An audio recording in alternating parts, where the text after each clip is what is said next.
Mesdames et messieurs, bonjour et bienvenue à votre émission Focus. L'Union technique des mutualités maliennes réalise un travail important pour le développement des mutuelles. Dans le cadre de son travail, l'Union élabore des études qui permettent de développer des prestations de santé. Elle accompagne aussi des organisations dans la création des mutuelles. C'est dans ce contexte que nous recevons aujourd'hui M. Issa Sissouman, directeur général de l'Union technique des mutuelles maliennes. Monsieur le directeur, bonjour et une fois de plus d'avoir accepté notre invitation. Bonjour Monsieur Traoré. Merci.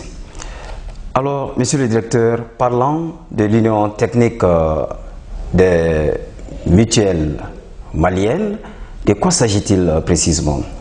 Monsieur Traoré, je vous remercie et je profite de cette occasion pour adresser à tous vos auditeurs et auditrices nos sincères salutations et aussi vous remercier pour votre accompagnement inlassable dans tout ce qui est processus de développement dans ce pays. Et je voudrais aussi associer à ça tout le monde mutualiste malien pour l'honneur que vous nous faites en nous invitant sur ce plateau de Focus. Merci. L'Union technique de la mutualité malienne, comme vous l'avez annoncé, est la structure faîtière de l'ensemble des mutuelles du Mali. Et en tant que faîtière, donc fédération, elle a été créée en avril 1998 dans le souci de répondre à trois préoccupations majeures.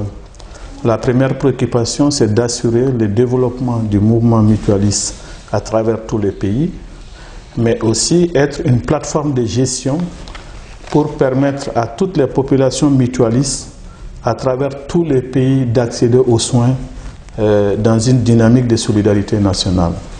Et troisième objectif, qui est un objectif de représentation, l'Union technique de la mutualité aujourd'hui est l'interlocuteur de l'État et des différents partenaires qui accompagnent le développement de la mutualité en République du Mali. Donc si on peut se résumer, nous avons trois objectifs. Donc un objectif qu'on peut dire qui est politique, qui est représenter le mouvement, et des objectifs qui sont techniques ou orientation, qui visent un peu à aider les populations partout où elles se trouvent, à créer des mutuelles, à assurer leur gestion pour le mieux des populations et aussi développer une plateforme de gestion pour assurer la continuité des soins en ce qui concerne le volet santé. Alors, cela étant dit, monsieur le directeur, est-ce qu'aujourd'hui on peut affirmer que l'Union a atteint ses objectifs aujourd'hui? Nous rendons grâce à Allah le Tout-Puissant. Déjà, je vous ai dit que ça a été créé en avril 1998. Et déjà, atteindre nos objectifs, je dis que c'est ambitieux et prétentieux.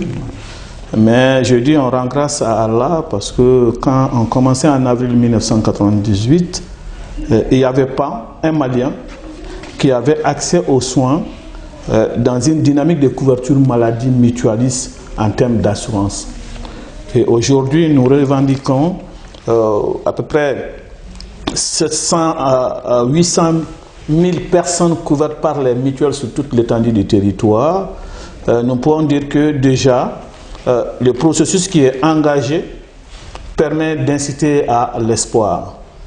Mais comme l'État compte sur les mutuelles pour couvrir 78% de la population malienne, on peut dire que le fossé est encore grand ou le gap est encore important, gap que nous devons combler.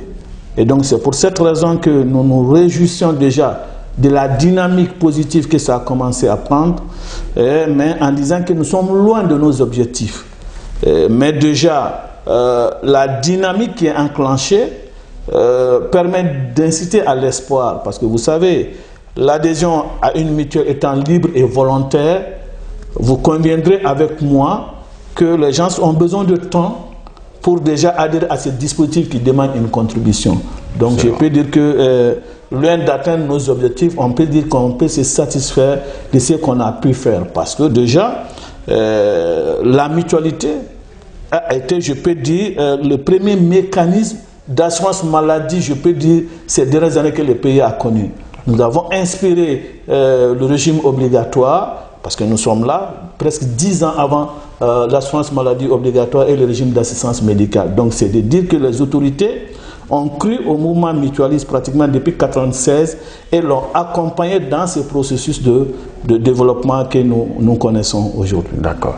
Alors, monsieur le directeur, qui parle des mutualités évoque aussi les mutuelles. Alors, parlant des mutuelles, de quoi s'agit-il précisément? Donc la loi malienne, la loi 96-022 ou le règlement 07 de l'UEMOA relative à la mutualité sociale dit que les mutuelles, c'est le regroupement des personnes. Donc c'est déjà des regroupements de droit privé qui essentiellement, sur la base de leurs cotisations, mènent dans l'intérêt de leurs membres et de leurs familles des actions de prévoyance, d'entraide et de solidarité. Donc ça veut dire que la mutuelle, c'est essentiellement sur la base des cotisations. Donc qui parle de mutuelle parle de contribution en termes de cotisation, donc qui permet, en fonction des services que la mutuelle va offrir à ses assurés, donc de développer ces produits qui sont des risques sociaux liés à la personne et la réparation de leurs conséquences. C'est là où, quand on rentre dans ce domaine-là, vous allez voir que des mutuelles vont couvrir par exemple la maladie, ils vont couvrir la retraite, ils vont couvrir les décès, ils vont couvrir d'autres événements liés à la vie d'une communauté dans laquelle on a décidé de mettre en place une mutuelle. Mais quand on met en place cette mutuelle-là, la solidarité aidant, la prévoyance étant la base, ça voudrait dire qu'on paye quelque chose avant que le risque en question ne nous survienne. Donc une fois que le risque survient, en ce moment, la communauté aide la personne qui est dans le risque donc à se prendre en charge à travers une contribution qui peut être périodique ou qui peut être même pour tout le long de la vie en fonction des choix que cette communauté aurait opérés. D'accord. Alors, est-il possible aujourd'hui de créer une mutuelle? Oui, créer une mutuelle, ça fait partie, comme on dit, des droits constitutionnels garantis en termes de liberté d'association. Donc, des gens qui veulent créer une mutuelle ont la latitude de le créer dans le cadre du respect des textes. Et donc, les gens qui veulent, donc quand ils prennent l'initiative, ils doivent élaborer les statuts et règlements intérieurs de la mutuelle. Ils doivent réaliser une étude de faisabilité économique et sociale, qui est un élément extrêmement important. Comme je l'ai dit, on parle de cotisation pour assurer des risques. Et qui parle de cotisation pour assurer des risques, il faudrait qu'on sache quel est le niveau de cotisation nécessaire pour tel risque. Et donc c'est pour cette raison la loi exige que lorsque vous voulez créer la mutuelle, il faut que vous fassiez une étude de faisabilité économique et sociale qui vise quels sont les besoins qu'on veut satisfaire et quelle est la cotisation qu'on veut mettre en place et quelles sont les conditions pour bénéficier des services que la mutuelle va développer. Donc une fois qu'on est d'accord sur ces différents éléments-là, maintenant on peut mettre ça dans nos statuts règlements intérieurs et aller à une assemblée générale constitutive au cours de laquelle l'ensemble des communautés ou des potentiels adhérents donnent leur OK pour ces statuts réglementaires qui constituent le contrat global que nous aurons en commun. Donc, il va définir les conditions dans lesquelles on doit avoir les services, quel est le niveau de cotisation. Et une fois, maintenant qu'on aurait fait cette assemblée générale, on met en place les organes qui sont généralement le conseil d'administration et la commission de contrôle. Donc, ces deux organes mis en place, on cherche maintenant la reconnaissance officielle auprès de l'État. Donc on introduit aujourd'hui la demande avec le casier judiciaire des responsables élus, donc au niveau du ministère en charge de la mutualité qui est aujourd'hui le ministère de la Santé et du Développement Social, donc à travers ses services techniques. Donc après analyse, on délivre un agrément. Donc l'agrément autorise la mutuelle maintenant à exercer ses activités conformément à ses statuts réglementaires. Mais tout le monde, toutes les catégories socio-professionnelles, toutes les communautés ont la latitude de créer une mutuelle, mais il faut qu'il y ait des seuils qui permettent quand même à l'entité d'être viable en tant qu'engagement communautaire. Le comité syndical des chauffeurs de la ligne Badialankati est un regroupement qui compte à son actif plus de 200 adhérents. Les souscrivants déposent des sommes forfaitaires, grâce à quoi des réductions sont faites sur des ordonnances. La situation conforte les regroupements des chauffeurs qui, pour la plupart des cas, sont dans des situations délicates. Tout d'abord, je remercie la mutualité. Je suis dans un milieu analphabète. Les salaires des chauffeurs sont très bas. Nous vivons au-dessus de la moyenne. On n'atteint même pas les grilles salariales. Il y a de 40 000 francs. On ne peut plus adhérer à l'ANO. Donc nous avons jugé nécessaire d'aller à la mutualité parce qu'avec la mutuelle, on peut s'en sortir. Le minimum qu'on paye au bout d'un an, cela nous suffit largement pour qu'on puisse aller à la mutualité. C'est pour cela que j'ai jugé nécessaire avec mon comité de 215 adhérents d'aller à la mutualité avec mes camarades chauffeurs, monsieur. Vraiment, je peux dire que la mutualité a changé la vie des chauffeurs parce que ça fait bientôt 15 ans, nous sommes à Lassoko Badjalan. On dépose une somme forfaitaire là-bas. Quand tu tombes malade, tu vas te soigner à l'hôpital. Avec l'arrivée de la mutualité, on a jugé nécessaire maintenant pour chaque adhérent, si l'ordonnance fait 5 000 francs, tu ne payes que 2500, 2800 francs. Donc vraiment, ça a beaucoup réduit le coût des dépenses du comité Badjalan. Ça fait 2 ans maintenant, on a adhéré à cette mutualité. Bon, Dieu merci, jusqu'à présent, on continue à aller. Mais il y a très souvent, on rencontre beaucoup de difficultés très souvent. Il y a des moments comme quoi, l'ASACO nous demande comme quoi on n'est plus à jour. On veut dire que l'État a déjà arrêté de prendre la mutualité en charge. On avait ces problèmes, mais Dieu merci, à partir de ce mois, le 6 août de ce mois, l'ASACO nous a appelé comme quoi il va mettre tous les chauffeurs à jour, monsieur.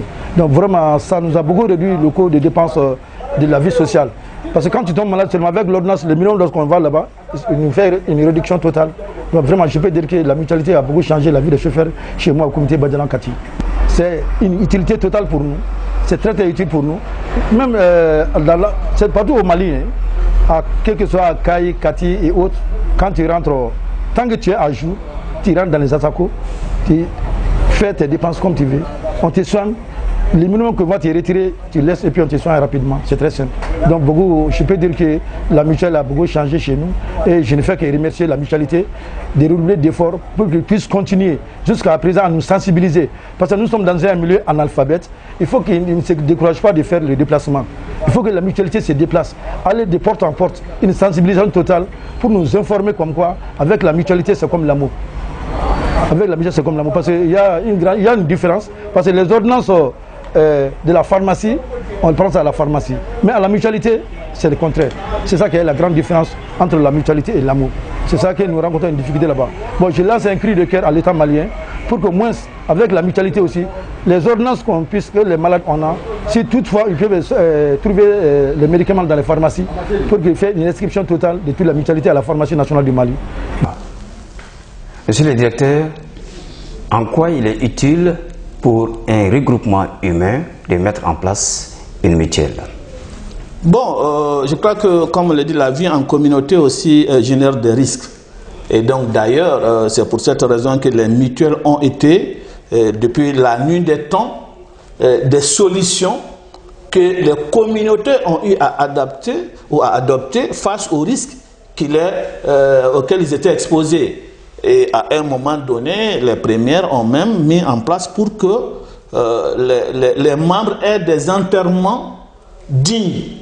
Parce que ce n'était pas facile à des moments donnés même de se faire enterrer quand on décédait. Donc les gens ont souhaité mettre en place des mécanismes de secours mutuels pour permettre déjà ces risques sociaux auxquels, bon, fatalement on est tous exposés, donc on puisse y faire face. Donc c'est de vous dire que toute communauté a besoin d'une mutuelle pour satisfaire un risque auquel on est confronté. Et peut-être que c'est souvent la forme mutualiste moderne telle que nous connaissons n'est pas peut-être que toujours mis en avant, mais on sait, d'après ce que nos anciens nous racontent, que souvent dans les villages, vous avez des greniers auprès du chef de village, après les récoltes, où chaque famille amène quelques épis et on y met là-dedans. Et lorsqu'il y a des étrangers qui sont en visite dans les villages, c'est de là que le chef de village va puiser pour prendre en charge ces visiteurs-là. C'est aussi une forme de mutualisation.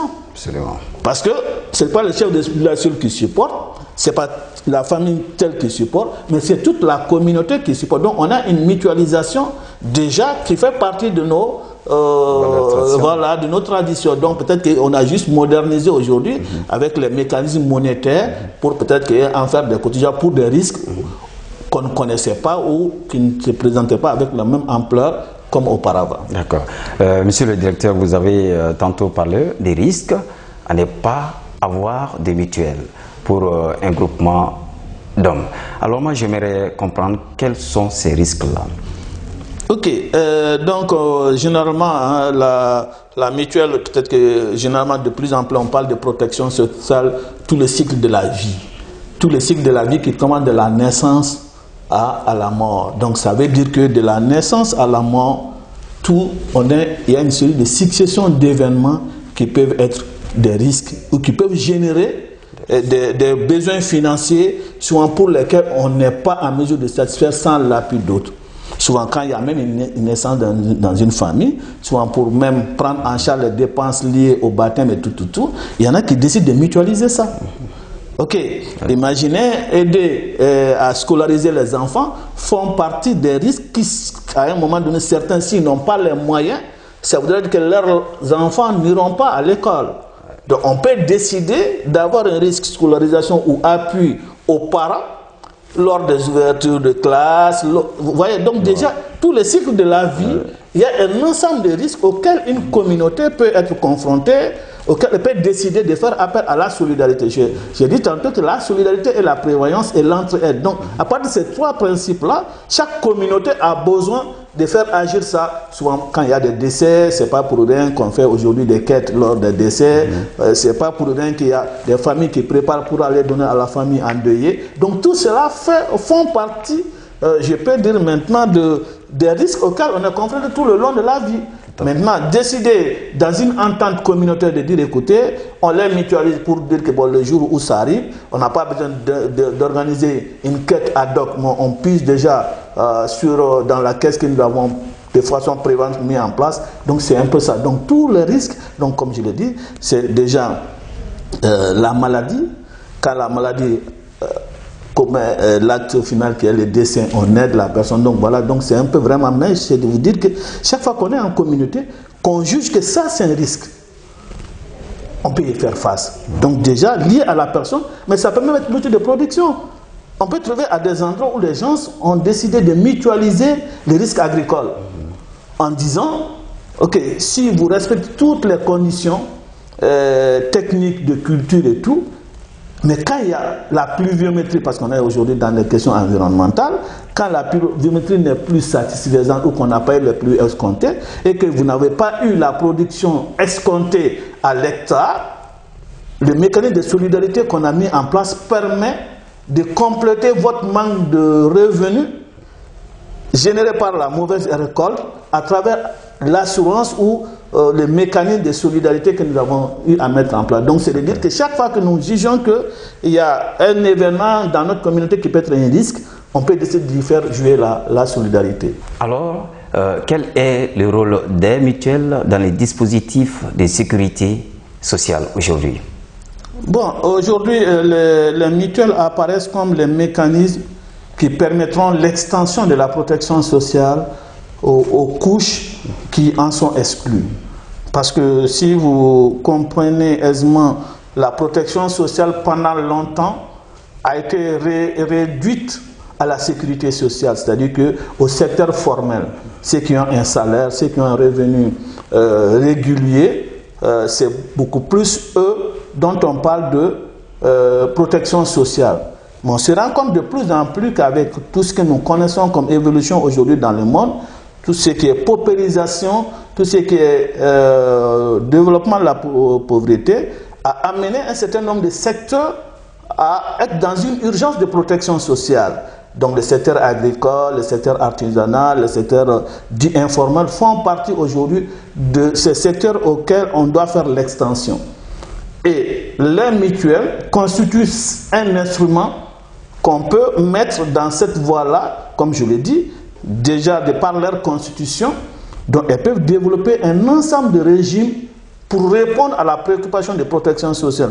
Elles peuvent faire la maladie, Elle peut faire la retraite, elle peut faire le décès, elle peut faire une retraite complémentaire, elle peut faire l'aide à la scolarisation, elle peut faire plein de choses aujourd'hui que les caisses classiques de protection sociale ou de sécurité sociale assurent. Mais maintenant, la dynamique fondamentale est que contrairement à ces structures-là, les mutuelles, comment c'est l'émanation des communautés, les gestions, c'est les communautés qui sont en première ligne. Donc en fait, il y a vraiment une vraie appropriation, une vraie gestion communautaire dans ces mutuelles. Donc aujourd'hui, elles constituent l'instrument d'extension de la protection sociale à l'ensemble de la population. C'est pourquoi de plus en plus, on pense que dans le cadre de l'universalité de la protection, dans le cadre de protéger tous les citoyens avec les instruments de protection sociale, les mutuelles apparaissent comme une alternative crédible dans ce sens-là. Alors, monsieur le directeur, quel est le rôle de l'Union technique des mutuelles dans le cadre de l'assurance maladie universelle? Je vous remercie pour cette question. C'est vrai que l'assurance maladie universelle par rapport à la loi qui a été adoptée en 2018 fait de l'Union technique un des organismes gestionnaires délégués. Donc ça voudrait dire que l'Union technique et l'ensemble des mutuelles au Mali aussi assurera la gestion telle qu'aujourd'hui d'autres institutions telles que l'INPS, la Caisse malienne de sécurité sociale ou l'Agence nationale d'assistance médicale. La mutualité est un des organismes de gestion délégués. Donc ça veut dire que pour tous ceux qui sont du secteur informel et agricole, pour bénéficier de l'assurance maladie universelle, vont passer par les mutuelles. Et donc avec l'Union technique comme un peu fêtière de tous ces dispositifs-là.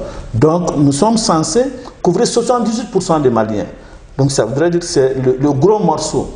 Donc ce qui va demander que les mutuelles, on développe vraiment les stratégies nécessaires pour pouvoir assurer l'enrôlement, la disponibilité des services à toutes ces communautés partout où elles peuvent se trouver sur l'étendue du territoire. Oui. Donc un rôle important nous est dévolu par rapport un peu à ce régime d'assurance maladie universelle. Monsieur le directeur, à côté de tout ça, quel est le rôle de l'État pour la promotion même du secteur de la mutualité? Bon, je peux dire que l'État déjà, pratiquement depuis 2011, s'est doté d'une stratégie nationale d'extension de la couverture maladie par les mutuelles, stratégie dont on vient de faire la révision en 2021, déjà qui montre la volonté politique de l'État d'aller au développement des mutuelles. Mais avoir ce document cadre, qui est un document de gestion stratégique, et aujourd'hui les moyens mobilisés, on peut dire qu'on est vraiment loin du compte. Parce que déjà depuis 2011, l'État cofinance 50% de la cotisation pour les mutuelles en faveur des personnes du secteur informel et agricole. Et cette subvention a continue jusqu'à aujourd'hui. Même si ces dernières années contiennent des difficultés que nous connaissons, il y a des problèmes de mobilisation de ce cofinancement, mais c'est de dire que l'État a été constant dans ce cofinancement. Mais par contre, tout ce qui est développement du mouvement mutualiste, là encore, je profite de ce cadre-là pour encore lancer un appel pour que encore l'État prenne à bras le corps ce chantier. Parce que c'est quand même couvrir 78% de la population malienne. 78% de la population malienne, c'est la grande majorité. Et c'est celle qui n'a pas aujourd'hui accès à la couverture maladie telle qu'on le souhaite. Je crois que c'est aussi important d'investir. Parce que quand on y investit, il y a des coûts au début, mais plus la mayonnaise va prendre, plus on va couvrir la grande majorité, plus il y a des retours sur ces investissements que l'État a consentis au départ. Donc c'est encore d'inviter l'État et les partenaires qui l'accompagnent encore à renouveler d'ampleur par rapport à cet accompagnement qui aujourd'hui, nous sommes quand même très très loin des besoins qui nous permettront d'assurer un décollage réel tel que nous l'aurons souhaité par rapport à ce secteur-là. D'accord. Face aux défis auxquels vous faites face, est-ce qu'aujourd'hui, il y a des partenaires qui soutiennent l'Union? Oui, nous avons des partenaires qui soutiennent l'Union. pratiquement certains depuis plus de 2 décennies, donc qui nous accompagnent, qui vont déjà des mutuelles du Nord à des coopérations. C'est pour cette raison que quand même l'État sur ces questions-là aussi nous met en première ligne par rapport un peu à ces coopérations, mais de là aussi c'est du bilatéral où vraiment le mouvement mutualiste occidental, donc notamment belge, aujourd'hui un de nos partenaires stratégiques à travers leur ONG We Social Movement. Et nous avons aussi un accompagnement avec des ONG espagnoles, notamment Medekis Mondi, donc qui, avec la coopération espagnole au développement, qui nous soutient. Donc souvent c'est des soutiens localisés à des endroits spécifiques compte tenu aussi de leur concentration de coopération. Donc c'est pour cette raison que vous avez sur la région de Caille quand même Medekis Mondi espagnol et là ici donc l'agence de coopération espagnole pour le développement international qui nous accompagne. Nous avions un projet avec l'AFD en optique qui a pris fin en 2021. Donc nous avons un programme plus, je dirais, couverture nationale avec les Belges, donc qui nous permet d'intervenir à Ségou, à Kolokani, à Nyoro. Donc vraiment, c'est aussi des partenaires qui nous accompagnent, dans la durée, parce que nous avons une convergence de vues par rapport un peu à tout ce qui est développement de mutuelles. Ce qui fait que, bon, au Mali, contrairement à d'autres, l'existence d'une structure comme l'Union technique, en fait, on facilite un peu le dialogue entre les différents partenaires qui interviennent. Parce qu'on a quand même une stratégie commune d'intervention et donc ce qui fait qu'on mutualise aussi même les compétences pour assurer l'accompagnement du mouvement mutualiste. D'accord. Alors, monsieur le directeur, quelle est la part de contribution des mutuelles dans la prise en charge des soins médicaux aujourd'hui? Donc, comme je vous l'ai dit, aujourd'hui, les mutuelles de plus en plus apparaissent comme des partenaires importants dans le financement de la santé. Et je vous ai dit qu'on frôle aujourd'hui les 800 à 900 000 personnes couvertes. Donc, ce qui fait qu'on n'a pas moins, aujourd'hui, moins du milliard d'investissements en termes de cofinancement que nous, on apporte comme cofinancement de l'accès aux soins pour les mutualistes, parce que nous sommes aujourd'hui dans des taux de prise en charge à 70% en ambulatoire et à 80% en hospitalisation, tel qu'on le ferait dans le cadre du régime obligatoire. Donc c'est de dire quand même que cet effort que nous faisons pour aider les mutualistes à se prendre en charge devient de plus en plus conséquent.